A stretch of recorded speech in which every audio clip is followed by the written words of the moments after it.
What is up, guys? Level Up Sports Betting here, giving you guys the best bets on our slate for February 10th. Lots of action, not too much NHL stuff, but do have one play in the NHL, of course, already hitting some soccer bets. So things are looking pretty good today already.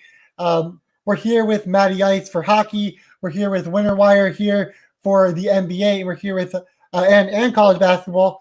And we're here with Kevin Davis for college basketball and the NBA as well. Hit those two soccer wagers that Josh was on today. He had Celtic -1 and Atalanta parlay at plus 225 that cashed pretty easily. And then Sevilla beats Barcelona plus 0.5 at -120. They won outright, but he gets that plus 0.5. Josh, tell us your thinking about those games, and great start to the day. Yeah, we'll keep it short and sweet when it comes to the soccer. But Sevilla, I had a good feeling because Barcelona's last game they got bailed out, because when they're not against the top teams in La Liga, when they perform like they performed last time, it's inexcusable, and as a result, you see what happens. They lost. So Sevilla won. I thought it was going to be 2-1. Barcelona couldn't get that goal, but I'm obviously not upset with that. And for the parlay, Celtic, they were up 1-0 in going into with 10 minutes to go, and then they scored 3 goals in 5 minutes. It was the craziest thing. And Atalanta was won 3-1. They were up 2-0 at half. They split the second half. Nice 3-0. Well, 2-0 because I parlayed 2 of them, but nice little 3-unit piece to spend on the rest of our plays. I like it. And so, again, a 2-0 start, already up over 3 units on the day, thanks to that plus 225 parlay. We're going to go right into the hockey. There's only 2 games on the slate. There's only one game that Matty Ice does like. So far, he's 13-10-1 in February, but his record is a lot better throughout the hockey season. We're going to go, like I said, that Bruins at Rangers game. Matty, give us your pick for the Bruins and Rangers game. Before I get into that, I just want to mention my 3-0 sweep yesterday. If you guys heard it on our other podcast, but also in the Discord, you got those picks bright and early in the morning. So reminder to join the Discord. You get those those lines before they kind of shoot up, and I feel like I'm figuring out some more things as this COVID season goes along. I had a hot streak earlier on, got a little cold, and I feel like I'm picking up some steam again. And I'm excited for these next couple days. I'm looking at the slate. Only 2 games today. I do like the one. I like the Bruins money line, not money line, the 60-minute line at plus 100. The line is more juiced. It's like minus 110 now. That's why you joined the Discord earlier, so you get that plus money. The money line is shot up from minus 160 to minus 175, which is probably where it should be, minus 175, 180 on the money line. This Bruins team is just better than the Rangers in almost every aspect. It almost has they almost try to play the same style, but the Bruins play a lot better. And I don't see a scenario in this game where I think the Rangers take it. I think the Rangers might come out hot a little early, as the Bruins haven't played in a couple days. But besides that, I think the Bruins take it in regulation. Their power play is one of the top 5 in the league, and Pastrnak was out for the first he's been out for what? He was out the first 8 games or so. So they were a top 5 power play even before he was there. Now he's there. I'm Italian. You know, we love our pasta. And he is ready. He's sniping goals. This Rangers team has a good penalty kill unit, but their power play is absolutely atrocious. And the Bruins have a top-notch penalty kill unit as well, which means the Rangers have no advantage in the power play game. They can maybe try and run and hide for most of the game, but I don't see them lasting in regulation. And the Bruins team, we bet against them in this middle of the streak. They're pulling games out of their ass. They are winning at all costs. They'll go down 1 in the third, and they'll come back and win. I'm not trying to step in front of that train with this better team. We got the price where we wanted it. It kind of caught up to where it should be, but I still think minus 110 in 60-minute line is still a good play, but not obviously as good as plus 100. But I think the Bruins win pretty convincingly here, as Georgiev is also in net for the Rangers, and he has been pretty subpar. So is Shesterkin, not subpar for the league's level, but for his level. But Georgiev has been pretty terrible. besides that first opening game he had against the Islanders. So I don't see any angle where the Rangers can pull this out, and I think the Bruins win this comfortably. So we're looking for some power plays for the Bruins in this game. Again, that's the one play of the day on a 2-game slate. But coming off a 3-0 sweep yesterday, looking to add to that little undefeated streak that he's got going there. Josh from Winter Wire, 27-24 yesterday, but now he's 29-24 with his 2 soccer wins. So for you, we'll change that Let's go. after getting those 2 soccer wins there. Hey. Also had a couple big parlay winners at plus 225 and plus 385 in February. So that record doesn't say it all. His ROI is a lot greater than just a minus 110 type of deal there. But you got your first game in the NBA. It's the Pacers at the Nets. Give us your first play on the day in the NBA. Yeah, my first play on that game is James Harden over 35.5 points and assists, minus 110. With Kevin Durant still out, James Harden made it clear who facilitates. And honestly, even with Durant, he facilitates anyway. But they need him to score. They're coming off of an embarrassing loss. Kyrie and James Harden are going to take this personally. And if you've been following me in the Discord, I've been fading the Pacers like crazy because they cannot guard the 3. And teams usually realize that between the second and the third quarter. So Sabonis gets his, the good players are going to score. In a basketball game, both teams are guaranteed to score 80 points, so someone has to score. But you look at that really sorry 3-point defense. I think James Harden can attempt 8 to 10, have a good percentage against this really bad defense, and I think he could really get 26 and 11, and north of that, he had 12 assists last night. So there's your first pick, James Harden over 35.5 points in this 35.5 points and assists at minus 110. This is the next game that 2 of you guys are on. It's Josh and Kevin on this game. We'll start with Josh here with the Hornets at Grizzlies. And Josh, what's your pick for this one? Yeah, so I'm on the Hornets plus 135. I really think it's time for them to start getting some love. LaMelo Ball and Hayward in the offseason changed everything. They're a team that they play defense. They're going in the right direction faster than anyone would have imagined, and they actually look like a solid basketball team. With also, I like to call Jaren Jackson 3J. I don't know, that's my thing. But with him out and with Brandon Clark out, they're really undermanned inside, and the Hornets are really going to take advantage of that. They'll drive to the hoop. They'll get whatever they want, set up their threes for Rozier and Graham, and I think the suddenly ice-cold Grizzlies will not be able to stop them. Cool. And Kevin, you're 16-13 since joining the Discord with us at Level Up. Just had a 5-1 day yesterday. So I heard that you're on the same game here. I am on the same game. It's actually creeped up to plus 145, as well as the spread, which I believe is now at plus 4.5. Some places it's plus 3.5, but MGM, you can get a little extra juice for minus 115, which if you go in the sports betting review half-point calculator, if the consensus line is plus 3.5, it should be minus 124 at plus 4.5. So it's even better value that way. In terms of the actual game itself, the Hornets and Memphis, they look evenly matched on paper, but I think the Hornets are a better team. Hornets actually have a positive average scoring margin, and Memphis has a negative average scoring margin. So even though they're both kind of 500 teams, Charlotte has played better. You're also discounting Gordon Hayward's effect on the Hornets, as well as, and as they mentioned this, Memphis' injuries. So 4.5 points and the money line for me on the Hornets.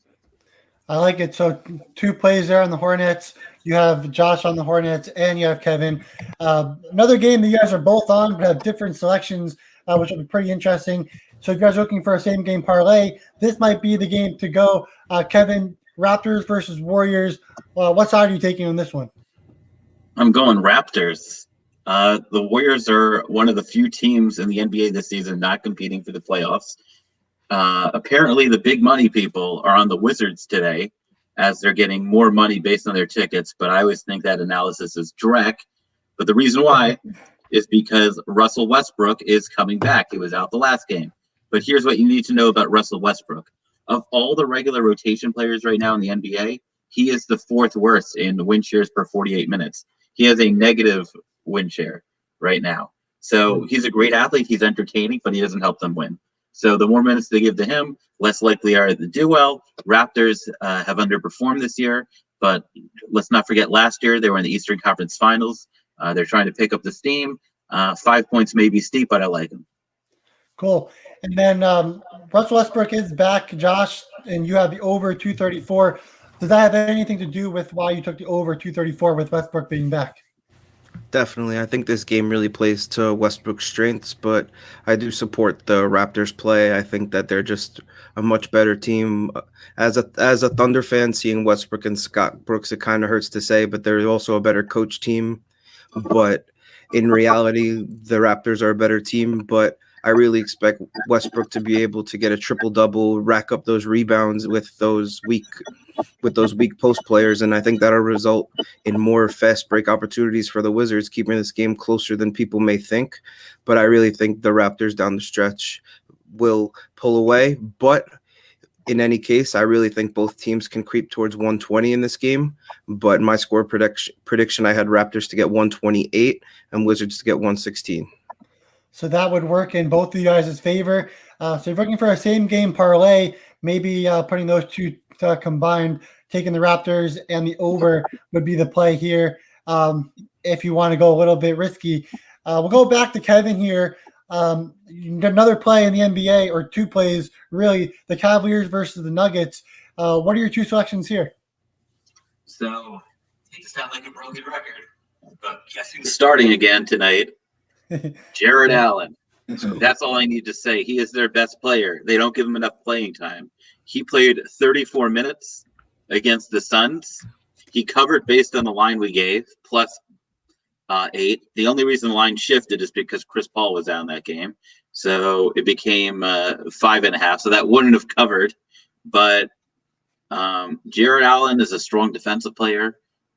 He's very complimentary for the Colin Sextons of that team who like to score. He's strong. I don't need to say that much more about him. I'm also on Cavaliers plus 9.5. Sure, Denver's a much better team. But occasionally, the good teams start to overlook the teams they should easily beat. Look at the Nets last night. Look at the Lakers this weekend. This may be one of the surprise games where the team that shouldn't win does, or at least doesn't get completely blown out. Yep. And so there you have it with Jared Allen back in the mix, playing at the 4. His win shares are high, and he's one of their better players. And if he's getting the minutes, Kevin's going to be on the Cavaliers in some way. Another game in college basketball that Kevin is looking at, San Jose State playing San Diego State. This is an interesting matchup because we did see this game not too long ago with San Diego State getting the cover. But that cover was just at around the 27 range. It's now jumped up to 30.5. And Kevin, I think you think that's a little bit ridiculous. I thought it was ridiculous the first time. And there's only one real reason that they covered besides the fact of San Jose is obviously a pretty bad team. And San Diego State's really good. But the question is not who's going to win. The question is who's going to cover the spread. And on average, San Jose State loses by 15 points, not 30.5. San Diego State actually got pretty lucky in their last game. And I like looking at teams that were really lucky, betting against them, looking at teams that are unlucky, betting for them. So on Monday, when these two teams played, San Diego State, 54 rebounds. San Jose State, 30 rebounds. Turnovers. San Jose State, 15 turnovers. San Diego State, only 5. In terms of steals, San Diego State got 13 steals. San Jose State, only 3. So the statistics that are relatively random, San did much better at. But like on a typical game, San Jose State, with their rebound rate, which is pretty awful, 42.5%, should have gotten 6 more rebounds and had about 3 or 4 fewer turnovers. So if that happened 2 days ago, San Jose State would have covered 27.5. They only lost, despite playing that poorly, by only 31 points. So I don't see lightning striking the bottle again. Liking San Jose State, going to hold my breath. May not even be awake, to be honest. So I'll just check I'll just check the score in the morning. But the fundamentals. This is one of those things that's a good betting play, but it's going to be like a 3-car crash. It's going to be ugly to watch. And Josh is hoping for an ugly game here. He has San Diego State minus 29. So as a group, we're all rooting for San Diego State to win by 30. How lucky can we get? I'm not so sure. But Josh, you had San Diego State. Their last time they played San Jose State, you got the dub on the hefty spread. I said you had some guts there, and you covered. Now you got even more guts for this one. Tell us your reasoning. Well, first of all, you could say the more rebounds, more turnovers are random, or you could watch the game and see that pretty much every single player on San Diego State is taller than the player guarding them. And San Jose State averages allowing 81 points a game. So it's not an accident that San Diego State scored actually lower than San Diego State scored lower than they did against Wyoming and against Air Force, which is why I think there's room to grow. If you watch the game, San Diego State and San Jose State were within 2 points for the first 6 or 7 minutes. So I really think that they're going to be pissed off about that, and they're going to come out the gates hot. I think the first half is a good bet, but I think the spread for the game is better. San Diego State has won their last 5 games now, covered the spread, won by at least 27 points every single time. And I really think that they're a strong play to do it again. And Sean's Fox Plays saying that he's going to look for a live bet on this game. I'll get the number a little bit further down. Anytime he says you have this big of a play, just play it live at a better number. So that's what he's going to look to do, and we wish you the best of luck there. I think one of you guys is going to obviously hit this. So I got something to add for Sean Fox. So the important thing to look for live betting is not all the time they offer the games, but this is a nationally televised game. So I bet every single one of these apps is going to offer a line. And guess what? If you shop app to app in the middle of the game through your phone really quickly, you can get an extra point or point and a half or 2 points depending on it. So you can try in middle, to do like a live game middle. You can get really good value by line shopping. And let me also say one more thing about this game, that if you look at their schedule, this is the 5th time in a row that they're going back-to-back against the same team, and they've had the same result both times, whereas against Nevada, Air Force, and Wyoming, they won both games, and against Utah State, they lost both. So, San Jose State did have a 3-game winning streak before they lost to San Diego State in their last game. Who did they play? They did play direct teams, but they were underdogs by 8.5 or 9.5 points. One of the games I think was 12.5. Yeah, but San Diego State's a different animal. They're top 10 in the country in very many statistics. I think they're the most underrated team in the country. These teams have only 3 things in common. Well, 2 things. They're both California state schools, and they both play in the Mountain West. Otherwise, you might as well put San Jose State in the SWAC and San Diego State in the Big East. Or Division II. So it looks like you guys are on different sides here.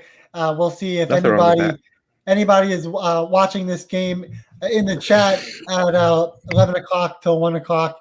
Let us know if you guys ended up watching the game, and let us know who you think is going to win in the chat in that one. Hopefully we get a 30-point game there. That's what we're hoping for. But Josh, you have another bet here. Missouri playing Ole Miss. So give us your final college basketball pick of the day. I'm all in on Missouri. I think this line, it's actually gone up a little bit too. I think that this line is disrespectful for all the work they've put in this year. They beat Alabama. They've just anyone that's been on their schedule, they've given a true fight. And I think Ole Miss is overrated. So I really think that Missouri will get out to a hot start. They'll know they're underdogs, and it'll motivate them even more. And I think that they'll just pounce on them early. And I think Ole Miss will creep back a little bit later, but I think it'll be between 8 and 12 points at the end for Missouri. So there you have it. Josh is on Missouri on the money line. A nice looking play there. Definitely can cash, as you just heard his analysis. For me, I got a couple bets going as well. Currently in February, I'm 16-12, 16-11 in college basketball. I've got one play going on right now. That's why I keep looking over to my right just to kind of check the score of the game. I have Northwestern in the first half +2. They're currently up by a couple possessions with 4 minutes to go. I also have +2. So hoping that one cashes. That's my first play of the day in college basketball. But that game has already happened and the game is already almost over. So I'm not going to be talking about that one. Two other plays for me, LSU versus Mississippi State. Of course, take this with a grain of salt. I am an LSU fan, but I'm actually a critic of LSU. I'm not the biggest fan of Will Wade and his coaching style, but I just think that this line is pretty ridiculous against Mississippi State. I think LSU is the much better team. I don't think that they said if Darius Days will be back yet. Could be back today, might not be. I don't think it was announced yet. But either way, if he's back, it will help. If he's not, I don't think it will be a problem. So again, I'm on LSU plus 0.5 in this game. And my thinking here with LSU, Mississippi State just averaging 32.4 points in the first half and 32.9 points in the first half at home. And LSU is scoring 39.9 points in the first half per game, 37.6 points in the first half on the road. So look, they're getting a little disrespect on the road here against Mississippi State team that's just not that great offensively. Sure, Mississippi State does have solid defense and they will win the rebounding battle, but I expect LSU to definitely score a lot more and get better quality looks in this game. So that's why I'm on LSU plus 0.5 in the first half. LSU, if you guys watch, they do make it a crazy game in the second half, so you definitely want to stay away from LSU games in the second half when it comes down to it. My other game here in college basketball, my third and final game, Rhode Island is playing St. Louis. And I know what you guys are thinking. Rhode Island's been pretty awful offensively as of late. And St. Louis, they did struggle when they first came back from COVID as well. But now St. Louis's offense is starting to figure it out just a little bit. Rhode Island has actually played better in the first half on the road compared to any other situation. The second half, since they've been back from COVID, they've struggled in like a 10-minute period. But in the first half, they've been pretty consistent, allowing points and scoring points, and they've done better on the road throughout the entire season. So I expect a lot of points in this one. I think Rhode Island comes out, really scoring at will, and they're not a big three-point shooting team, but St. Louis doesn't do a great job defending the three. I think if Rhode Island gets some opportunities from downtown, any college athlete can hit from a wide open three. I know Kevin will probably say otherwise, but that's more for like the mid-major teams. When you're looking at the Atlantic 10 or high major programs, these players are definitely capable of hitting wide open threes, and that's what St. Louis has done. They've been giving up wide open threes throughout the entire season, and I do think Rhode Island capitalizes and stays in this game offensively. Where Rhode Island has been really good defensive team, I don't think they'll get enough stops against a really good St. Louis offense. Both teams averaging a solid pace, going faster than the average in terms of pace to play on offense. So I expect this game to be a high-paced game, and for me, I expect around 72 points, and we're seeing 64.5 on the first half. So that's the play I'm going with, over 64.5 in the first half at -110. We'll go back to Kevin. Does have right now going Furman versus UNC Greensboro. Furman is currently down by 9. Does have Furman plus 110, but of course it's college basketball. Anything could happen, and we know that Furman has a really quality offense, can definitely get back into the game at will whenever they want. So those are the bets for the day. If you want to recap real quickly, we can do that. Matty Ice has the Bruins at plus 100. That's his only hockey play. Josh has Harden over 35.5 points and assists. San Diego State -29 at -110. The Hornets at plus 135. The Raptors Wizards over 234. Missouri plus 110 over Ole Miss. Then you go on to Kevin's picks, Boogie Down picks. He has Furman going right now. Also has San Jose State plus 30.5, which he won't be up for.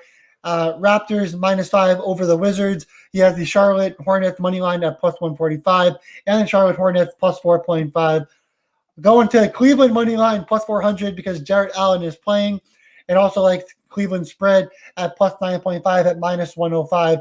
So those are his picks, and I just went over my picks: LSU plus 0.5 and over 64.5 in the URI St. Louis game. Those are all the picks, the best bets for the day. If you want the picks a lot earlier, go in that Discord in the link below in the description box. Click on that and get their picks early. We're nearing 250 people in Discord. We are going to be doing a giveaway when we got 300 people in the Discord, so definitely tune in there. Want to thank everybody for tuning in. Sean Fox Plays, Shaheem, Jose, you guys are great. We have Rye Cape, I think that's how you say your name, also in the chat. Aaron G in the chat, Akbar in the chat. So thank you guys all for tuning in. Really appreciate you guys. It's been a crazy day so far, already up in profit. We're going to look to continue that tonight. So definitely try to tell us as the Level Up Sports Betting Show. We do have an 8.2% ROI in February, not including today. And that has now increased after Josh's 2 winners early today. But again, thank you guys for tuning in. We really appreciate you guys. And we'll see you tomorrow for a live betting show in NHL, college basketball, and the NBA with a lot of action, a lot more NHL for you NHL guys. So again, thanks. Appreciate you guys, and we'll see you tomorrow. All right, let's get it.